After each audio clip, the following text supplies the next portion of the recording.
All right, all right, all right. We're literally the date of this recording. We're literally like 30 minutes from the new year. We're going to end it off listening to Steph Castle speak. All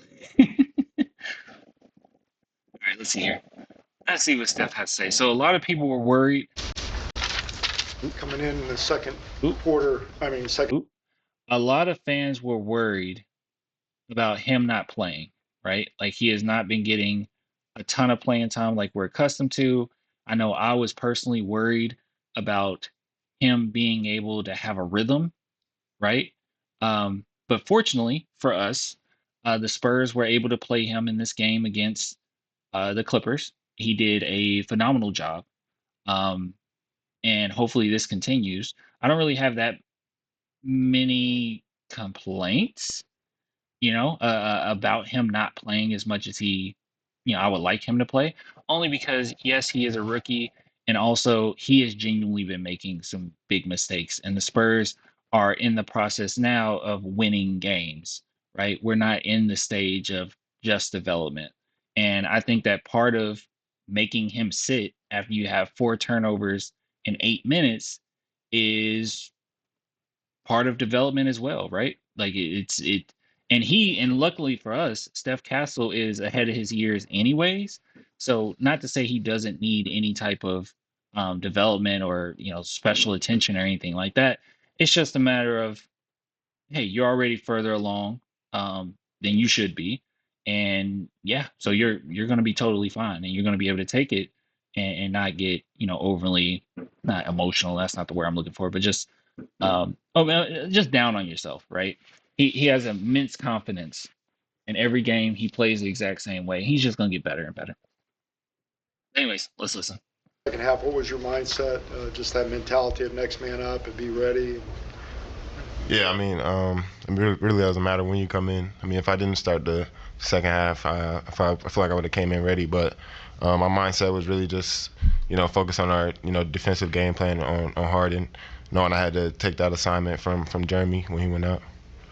Mitch was pleased with the way You did a great job. That's a little loud in my ear.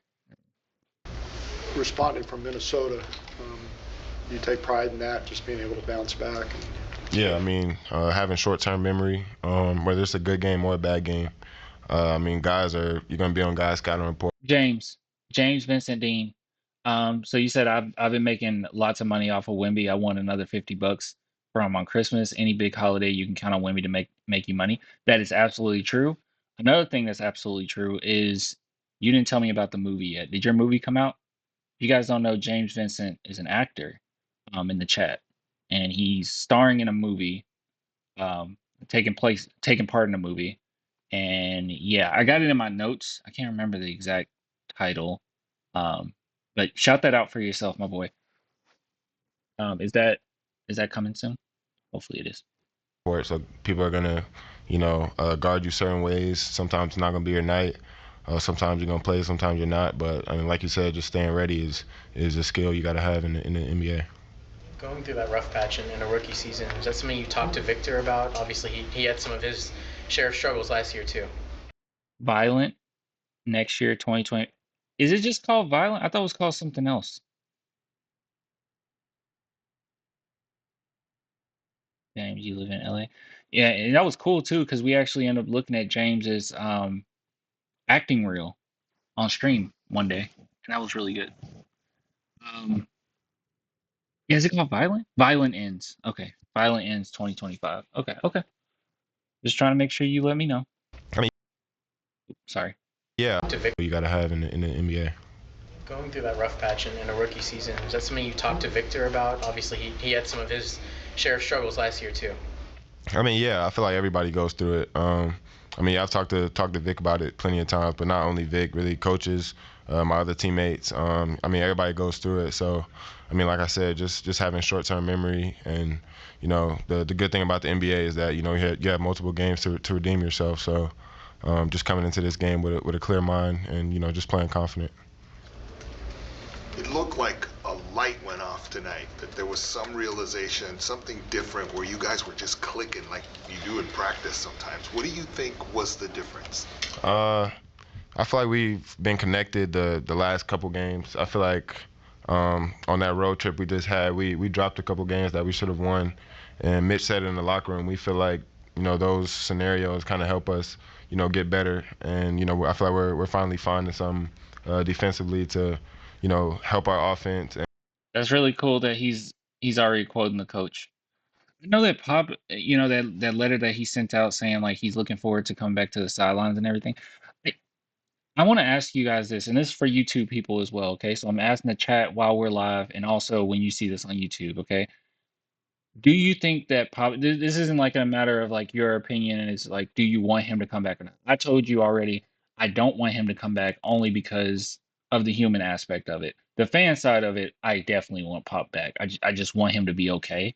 Like I think the Spurs should take care of him the same way he take care of players, and when those players are injured, he's like, no, you are not going to play. And I think going through something that he just went through, I think it's the Spurs. I think the Spurs should come in and say no, no. We don't want, anything, wild to happen. But the question is, do you guys think he will be back, like on the sidelines, like actually back coaching on the sidelines? It would undoubtedly be a morale booster, I'll tell you that much. Like our coach fighting for us, it's time for us to fight for our coach type deal. I really do believe in that. But yeah, just that's my question. Do you think he will be back? And offensively, finding out spacing, just everything's really coming together right now. As a defender, do you enjoy forcing 8-second counts? For sure, for sure. Yeah, I mean, causing really any kind of turnover. I mean, we love the live ball turnovers, but anything that can get our team an extra possession, for sure. With the new year rolling around That's Carolina T. for 2024, it's a bit cliche, but what's the biggest lesson in basketball that you learned for 2024, and do you have any goals for 2025? Biggest lesson that I probably learned it once I got to the NBA. Well, I wouldn't say I learned it once I got to the NBA, but I feel like I've used it more recently. Just what I said earlier, just having short-term memory. I mean, it's a tough league to be good in, so you're not always gonna have a great game. So being able to redeem yourself in a short time span has been luxury for me. And 2025, I mean, I really don't have any goals that I'm really set forward on. I just try and take it day by day, game by game, and just try and go. Oh, this might be controversial to say. Controversial to say. I don't know how much I like buy into New Year's resolutions. Isn't it? Hasn't it been proven that like most people mess up on their New Year's resolution like the second Friday of the new year or something like that? I can't remember exactly what it is. I don't know. I think when you make goals, like if you have to have a new year to like create that goal, like it's one thing to say by the end of 2025, I want my money to kind of look like this, da, da, da, But like when you say this is my New Year's resolution, I don't know. I don't know. Seems like if you were gonna make that change, you would do it regardless of if it was a new year or not. I don't know. I don't know. I'm sorry. Like, because I have certain goals, but like it's my goals for 2025, but it was my goal before the start of 2025. Have your New Year's resolutions. I'm not judging. I'm sorry. Go stack W's. Your vantage point, watching what Victor was able to do this month, what has been working best for him, and what's something that you've seen from him specifically? I feel like he's understanding how teams are starting to guard him. They're not putting 5 men on him anymore, so getting lower catches, getting easier buckets to where he doesn't have to over dribble to get to his spot. Being able to shoot over guys. I mean, I said it earlier in the year. I mean, you're not going to see anything like Victor. True, So James. just him being able to get easier buckets along with how talented he is, I feel like it's going to all come together for him, and it has been. So, I'm super excited for what the rest of the season going to look like. All right. That was good. That was nice. Cool. It's got. I am genuinely happy that he's starting to get his minutes right, and he's a really good player. He's a really good player, and I think undoubtedly he's going to be rookie of the year. I don't think that's something that we would even have to worry about. It's good that he didn't think or he didn't say like my New Year's resolution or whatever 2025 is to get rookie of the year. That's good. I was hoping he wouldn't say that. Um, man, Castle is so good. He really is. He just got to learn how to like he knows how to get to the basket. He knows how to maneuver around traffic. Like all that's perfect. His pacing is perfect. He has pretty high basketball IQ. I mean, pretty high, very high basketball IQ. Really good defense. He just got to learn how to hold on to the ball, getting to the rack.